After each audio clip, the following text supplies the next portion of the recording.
Hello anh em, chào mừng anh em đã quay trở lại với channel của mình. Hôm nay thì mình sẽ làm một video clip để giải đáp những cái câu hỏi mà anh em hay hỏi nhất về chiến trường Cairo, dành cho tất cả những người chơi mà chúng ta chưa có điều kiện trải nghiệm về cái chiến trường này để có thể hiểu rõ hơn về nó nhé. Ok.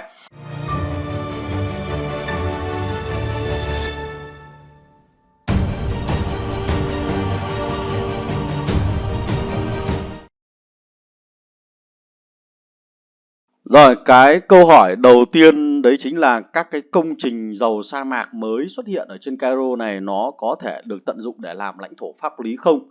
Thì câu trả lời dành cho tất cả anh em là chúng ta sẽ không thể nâng cấp cái công trình này để lấy điểm làm nhiệm vụ lãnh thổ pháp lý, bởi vì nó sẽ không có mục tăng về sức mạnh, không có mục tăng về lực chiến. Điều đó có nghĩa rằng là chúng ta sẽ không nhận được bất cứ một phần thưởng điểm nào cho cái nhiệm vụ lãnh thổ pháp lý nhé. Cho nên là chúng ta chỉ có thể nâng cấp và sau khi hết cái Cairo thì nó sẽ hoàn trả lại cho chúng ta tất cả những cái gì mà chúng ta đã nâng. Ok. Cái thứ hai,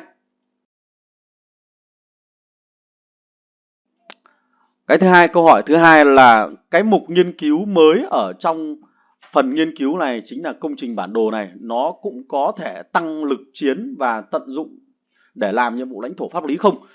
Chúng ta có thể nhìn thấy vào đây là cái toàn bộ phần nghiên cứu nó không có một mục là tăng chỉ số lực chiến là gì cả. Ok, vậy là việc mà chúng ta hoàn thành các cái nghiên cứu này nó cũng sẽ không đóng góp bất cứ một phần thưởng điểm nào cho cái lãnh thổ pháp lý nhá. Đó, và cái phần nhiệm vụ cái phần cây công nghệ mới là công trình bản đồ này nó sẽ bị reset khi mà chúng ta quay trở về City 3 hoặc là tham gia vào các chiến trường City 4 khác nhé, và bắt đầu một mùa Cairo mới thì lên chúng ta lại nghiên cứu từ đầu, và cái này nó không ảnh hưởng gì đến lực chiến của các bạn cả. Ok. Cái câu hỏi thứ ba là cái hòm mega drop airdrop này là gì, và tại sao lại có cái hòm này so với cái hòm mà bình thường mà chúng ta vẫn nhận là hòm hàng tiếp tế bình thường. Đây chính là cái công trình mà có thể giúp chúng ta nhận được thêm hai cái hòm tiếp tế trên cỡ đại, cỡ lớn trên một ngày. Và cứ mỗi lần chúng ta sở hữu được một công trình này nó sẽ cho chúng ta thêm 2 lần gọi cái hàng tiếp tế đến như vậy. Và chúng ta có thể thấy là cái lượng hàng ở trong các cái gói hàng tiếp tế này nó sẽ có giá trị là gấp đôi so với cái gói hàng tiếp tế thông thường nhé. Đó. Câu hỏi thứ tư, làm thế nào để xây dựng được các công trình bản đồ? Rồi, rất đơn giản là đầu tiên chúng ta sẽ phải nghiên cứu mở khóa các công trình bản đồ đó thì chúng ta mới xây dựng được. Và cái thứ hai là khi chúng ta mở khóa rồi thì nhiệm vụ của anh em là lựa chọn những cái công trình mà mình muốn xây dựng. Đấy, và sẽ tiến hành đặt nó ở một vị trí nào đó phụ thuộc vào chiến thuật, chiến lược của từng clan, và chúng ta sẽ bấm nút xây dựng. Và trong cái quá trình xây dựng nó sẽ yêu cầu đòi hỏi phải có một chiếc xe tải thu thập, và chúng ta phải sử dụng chiếc xe tải thu thập này để tiến hành xây dựng. Và thời gian cũng như là tài nguyên yêu cầu cần để xây dựng sẽ phụ thuộc vào cái phần nghiên cứu của anh em ở trong cây công nghệ công trình bản đồ. Đây chúng ta có thể nhìn thấy là nó đang xây dựng như thế này. Ok. Và mỗi loại công trình bản đồ nó sẽ có một chức năng khác nhau và một cái vai trò tác dụng khác nhau. Ok, thì mời các bạn xem lại video clip của mình về các công trình bản đồ để cho nó rõ hơn nhé. Câu hỏi thứ 5 là về chế độ liên hiệp. Chế độ liên hiệp ở trên Cairo. Rồi, trên Cairo nó có một cái điểm đặc trưng rất lớn, đấy chính là về phần liên hiệp liên minh. Liên hiệp liên minh này thực chất đã xuất hiện ở San Francisco hoặc là Moscow dành cho các cấp độ yếu hơn. Nhưng trên Cairo này là tất cả các liên minh sẽ phải tham gia vào chế độ liên hiệp này. Và trong chế độ liên hiệp này chúng ta sẽ có được những cái lợi ích như thế này. Một là chúng ta sẽ có thể hỗ trợ được đồng minh ở trong khối liên hiệp nhé. Thì liên hiệp nó được hình thành bởi 2, 3, 4 các liên minh khác nhau vào trong cùng một liên hiệp nhé. Và những liên minh trong cùng liên hiệp như vậy sẽ có khả năng hỗ trợ lẫn nhau và nhận được các phần thưởng tương ứng. Đấy, nhận được các phần thưởng tương ứng từ các búp, từ công trình là một này, hoặc là chúng ta cũng có thể nhận được các cái phần khai thác khi mà ở trong lãnh thổ của liên hiệp liên minh. Đấy, có nghĩa rằng là hai liên minh A và B là liên hiệp với nhau thì chúng ta đưa xe tải khai thác không chỉ cần ở trong lãnh thổ liên minh của A, mà chúng ta đưa xe tải sang lãnh thổ B chúng ta khai thác vẫn được tính cái xu liên minh và được hưởng 25% tốc độ bình thường. Ok. Ngoài ra thì chúng ta sẽ có một cái phần nữa là chia sẻ các cái nhiệm vụ cũng như là phần thưởng điểm cũng như là các công trình. Cụ thể ở đây chúng ta sẽ thấy là nó liên quan đến phần mission này. Chúng ta sẽ có 3 cái dạng nhiệm vụ. Nhiệm vụ cá nhân này thì mỗi cá nhân của liên minh sẽ phải làm, cái này không phải bàn cãi. Và nhiệm vụ của liên minh, cái này mình cũng đã có video clip giới thiệu về cái này rồi nhé. Và nhiệm vụ của liên minh chỉ chủ yếu xoay quanh cái phần danh tiếng của liên minh thôi. Nó sẽ không gây áp lực quá nhiều về các công trình chiếm được. Ok. Và cái chính là ở trong phần nhiệm vụ của liên hiệp. Và toàn bộ những cái tượng vàng rồi là cấu kiện tinh chế không quân và lục quân nó sẽ đưa hết vào trong cái liên hiệp này. Anh em hình dung nhé, nó đưa hết vào đây. Đó, như vậy có nghĩa rằng là gì? Chỉ cần một liên minh trong cái liên hiệp đó chiếm được cái nhà máy vũ khí này là chúng ta đã có thể ăn ké, mình gọi là ăn ké đi, ăn ké được cái phần thưởng này, tức là nghiễm nhiên sẽ hoàn thành nhiệm vụ ở trong này. Chỉ cần một thôi nhá. Ví dụ liên hiệp liên minh của bạn có 2 liên minh thì liên minh A chiếm được nhà máy phòng thí nghiệm chiến tranh 2 cái là liên minh B đã có thể nhận được phần thưởng này rồi. Đó, đây chính là cái điểm khác biệt và điểm thay đổi lớn nhất của cái phần liên hiệp liên minh nhé. Ở góc độ là quà chúng ta có thể chia sẻ, được chưa? Rồi. Câu hỏi tiếp theo liên quan đến liên hiệp liên minh là vậy thì khi tham gia vào liên hiệp thì chúng ta có thể tấn công được lẫn nhau hay không?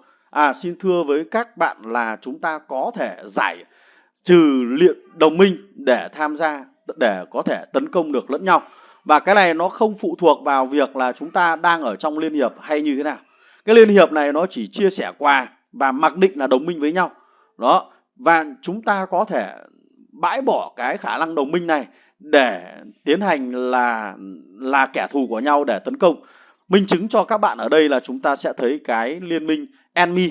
Enemy này là trong khối liên hiệp của mình, đúng không? Enemy này trong khối liên hiệp và tất cả 6 liên minh này tự động là được ký hiệp ước hòa bình với nhau, chúng ta không cần phải làm gì cả. Nhưng nó sẽ có một cái mục để cho phép chúng ta giải trừ cái hiệp ước hòa bình đó. Và cái liên minh enemy này họ đã giải trừ hiệp ước hòa bình và coi như là thành kẻ thù của liên minh của mình. Đây enemy này. Đó. Ngay từ giai đoạn đầu của trò chơi họ đã giải trừ hiệp ước hòa bình và tấn công tất cả những thành viên nằm trong cái khối liên hiệp này. Đó. Như vậy là bản thân các liên minh ở trong một liên hiệp vẫn có thể giải trừ được các hiệp ước và tấn công lẫn nhau, nhưng phần thưởng lại vẫn được chia đều cho tất cả các liên minh trong liên hiệp. Điều đó có nghĩa rằng nếu như hai liên minh BGB và ROT của mình, hai liên minh này cố gắng đấu tranh để giành giật tất cả những cái công trình từ phe của đối thủ, nhưng trong đó có một liên minh thứ ba ở trong khối liên hiệp lại theo phe đối thủ để chống lại hai liên minh của mình, thì cái ông liên minh phản quốc này, mình gọi là phản quốc như thế này là vẫn được lợi. Tức là nếu như mình cố gắng chiếm công trình thì ông này cũng được lợi. Đó nhá. Chỉ có điều là nếu như ông này mà theo phe địch tấn công lại các thành viên của liên minh mình thì liên minh mình không được cái gì thì anh ta cũng không được cái gì. Đây là có thể coi là một pha tự hủy. Ok. Rồi, câu hỏi thứ 3 liên quan đến liên hiệp là vậy thì một liên minh ở trong liên hiệp này có thể ký hiệp ước hòa bình với liên minh ở trong liên hiệp khác không? Xin thưa với các bạn là có. Ví dụ như liên minh của mình là ROT đang là liên hiệp ở dưới này. Liên minh của mình có thể ký được với liên minh MOSO ở ngay phần bên trên của bản đồ. Đó, vậy là chúng ta vẫn có thể bắt tay được ở bên ngoài và bên trong khối đồng minh. Đó, nó có một cái dạng khù khoằm như thế này và có thể là nó sẽ gây ra một số cái tranh luận cũng như là một số những cái bối rối dành cho những cái nhà lãnh đạo mà chúng ta không tìm hiểu kỹ về phần bản đồ thì sẽ gặp rắc rối trong cái quá trình xử trí như thế nào cho nó hợp lý. Điều này có nghĩa rằng chúng ta vẫn có thể gặp một kịch bản là 2 đấu với 6 và 3 đấu với 5 bình thường. Tuy nhiên cái việc 3 đấu với 5 đấy thì sẽ phải có một liên minh hy sinh các cái phần quà của mình và sẽ không nhận được bất cứ một cái gì cả. Đó.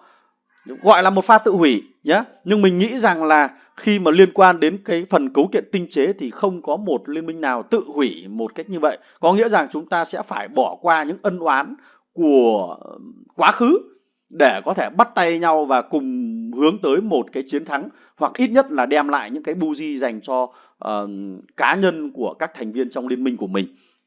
Đấy thì đây chính là cái điểm rất hay mà map Cairo nó làm được. Ok. Rồi, cái câu hỏi thứ 6 là Cairo tồn tại bao nhiêu ngày? Xin thưa với các bạn là Cairo của chúng ta sẽ tồn tại, sẽ diễn ra trong vòng 39 ngày. Được chưa? 39 ngày.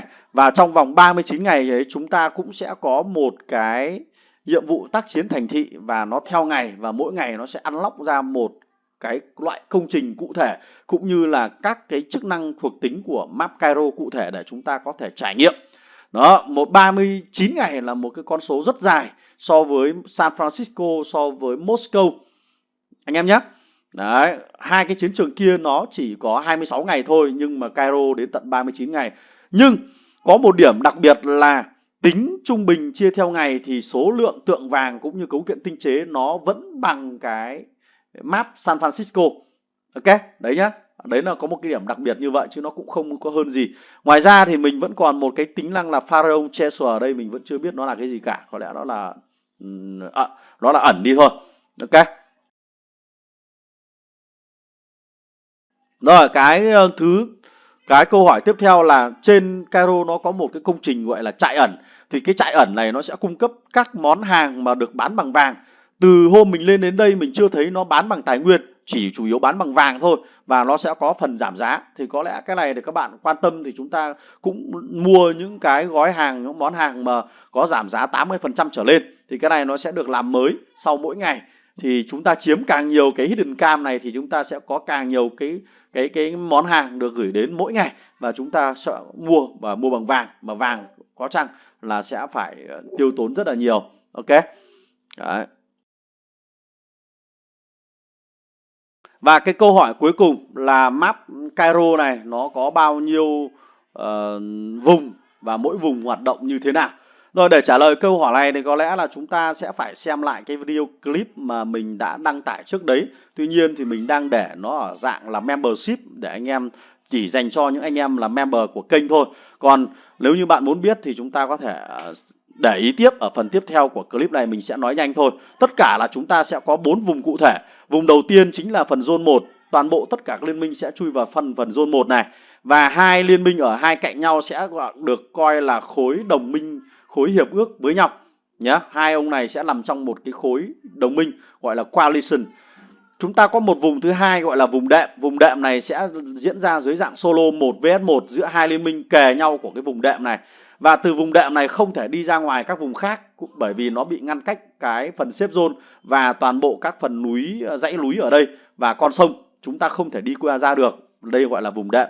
Vùng thứ hai gọi là zone 2. Zone 2 này là hai liên minh trong cùng khối liên hiệp sẽ tham gia chung vào cái zone 2 này. Và chúng ta sẽ có 4 zone 2, và 4 zone 2 này không liên quan gì đến nhau, không thể xâm phạm lẫn nhau trong giai đoạn đầu của trò chơi. Và chúng ta sẽ phải đến cái ngày cụ thể thì mới có thể tấn công, hoặc là mới có thể bỏ qua được zone 2 của nhau được nhé. Chúng ta có một cái zone 3. Zone 3 ở đây này. Zone 3 này là zone có thể liên thông được toàn bản đồ, tức là nó sẽ dạng hình tròn. Và zone 4 là zone cuối cùng. Đó, zone 4 này sẽ là vòng trung tâm để chúng ta có thể chiếm được cái kim tự tháp. Vậy là chúng ta sẽ có tất cả 4 cái zone nhé. Và mỗi zone sẽ có cái thời gian cũng như là có các cái công trình khác nhau. Zone 1 thì diễn ra trong 3 ngày. Trong 3 ngày này chúng ta chỉ có ăn rồi với xây thôi. Zone vùng đệm này chúng ta diễn ra trong khoảng 5 ngày. Ok. Đấy, sau đó lại đến zone 2. Zone 2 dường như là hòa bình, trong khoảng mấy ngày tiếp theo đó là hòa bình. Và zone 3 sẽ thực sự là nơi để tất cả 8 liên minh có thể tấn công, đấm nhau, giành giành các vị trí địa lý có lợi cho mình, để cốt làm sao là khóa được tất cả những cái đường vào trong cái kim tự tháp này. Và nhiệm vụ khóa được hai cái đường vào này là khối đồng minh đó hoặc là liên minh đó sẽ có khả năng ăn điện rất là cao. Và cuối cùng nếu như ở bên ngoài zone 3 đã khóa được rồi thì vào zone 4 là chỉ ăn rồi với xây thôi, chứ nó cũng không có cái việc gì ở trong này cả. Ok. nhá. Đó thì là toàn bộ những cái nội dung, những cái câu hỏi mà anh em hay hỏi về chiến trường Cairo thì thông qua video clip này mình sẽ đã giải thích cho anh em. Hy vọng là anh em có thể hiểu được phần nào. Còn nếu như mà bạn vẫn muốn tìm hiểu thêm hoặc là có một số câu hỏi khác thì hãy để lại phần comment, thì mình sẽ cố gắng giải thích cho anh em ở thông qua video khác nhé. Rồi, goodbye, see you again.